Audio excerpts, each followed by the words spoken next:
नमस्कार, बहुत स्वागत है आपका। आप देख रहे हैं प्राइम न्यूज और मैं हूं आपके साथ श्रुति अंगद। बुलेटिन की करेंगे शुरुआत। राज्यसभा चुनाव के लिए नोटिफिकेशन जारी हो चुका है। 10 राज्यों की 37 सीटों पर अब चुनावी मुकाबले होंगे। 5 मार्च तक दाखिल किए जा सकेंगे नॉमिनेशन। राज्यसभा सीटों के लिए 16 मार्च को वोटिंग होनी है। महाराष्ट्र में 7 सीटों पर वोटिंग है। तमिलनाडु की बात करें 6 सीटों पर है। ओडिशा की बात करें 4, असम में 3, तेलंगाना में, छत्तीसगढ़ में और हरियाणा में 2-2 सीट पर वोटिंग होनी है। राज्यसभा का ये चुनाव है। बिहार और पश्चिम बंगाल में 5-5 सीटों पर चुनाव है। हिमाचल प्रदेश में 1 सीट के लिए मतदान किया जाएगा। नामांकन की जो प्रक्रिया है उसकी शुरुआत हो चुकी है।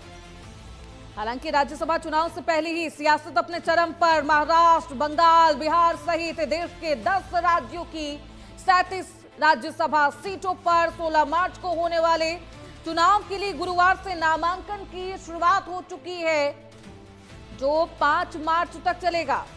और बंगाल और बिहार में विपक्षी गठबंधन को सियासी झटका लग रहा, तो हरियाणा और तेलंगाना में कांग्रेस का फायदा होता हुआ आपको नजर आएगा। 16 मार्च को चुनाव होंगे और 16 मार्च को ही नतीजे। इन सभी राज्यसभा सीटों के लिए गुरुवार से ही नामांकन की शुरुआत हो गई है। 5 मार्च तक ये चलने वाला है। राज्यों की निर्धारित सीटों से ज्यादा उम्मीदवार मैदान में उतरते हैं, तो 16 मार्च को सुबह 9 बजे से शाम 5 बजे तक मतदान होगा। उसी दिन देर शाम तक नतीजे भी सामने आ जाएंगे।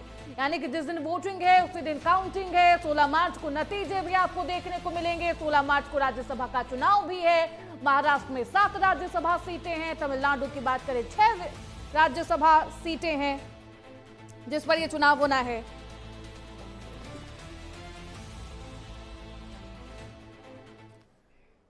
नमस्कार, बहुत स्वागत है आपका। आप देख रहे हैं प्राइम न्यूज और मैं हूं आपके साथ श्रुति अंगद। बुलेटिन की करेंगे शुरुआत। राज्यसभा चुनाव के लिए नोटिफिकेशन जारी हो चुका है। 10 राज्यों की 37 सीटों पर अब चुनावी मुकाबले होंगे। 5 मार्च तक दाखिल किए जा सकेंगे नॉमिनेशन। राज्यसभा सीटों के लिए 16 मार्च को वोटिंग होनी है। महाराष्ट्र में 7 सीटों पर वोटिंग है। तमिलनाडु की बात करें 6 सीटों पर है। ओडिशा की बात करें 4, असम में 3, तेलंगाना में, छत्तीसगढ़ में और हरियाणा में 2-2 सीट पर वोटिंग होनी है। राज्यसभा का ये चुनाव है।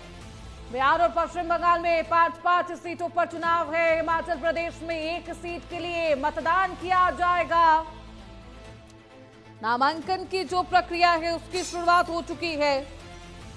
हालांकि राज्यसभा चुनाव से पहले ही सियासत अपने चरम पर। महाराष्ट्र, बंगाल, बिहार सहित देश के 10 राज्यों की 37 राज्यसभा सीटों पर 16 मार्च को होने वाले चुनाव के लिए गुरुवार से नामांकन की शुरुआत हो चुकी है, जो 5 मार्च तक चलेगा। और बंगाल और बिहार में विपक्षी गठबंधन को सियासी झटका लग रहा, तो हरियाणा और तेलंगाना में कांग्रेस का फायदा होता हुआ आपको नजर आएगा।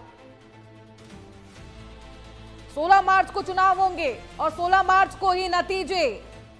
इन सभी राज्यसभा सीटों के लिए गुरुवार से ही नामांकन की शुरुआत हो गई है। 5 मार्च तक ये चलने वाला है।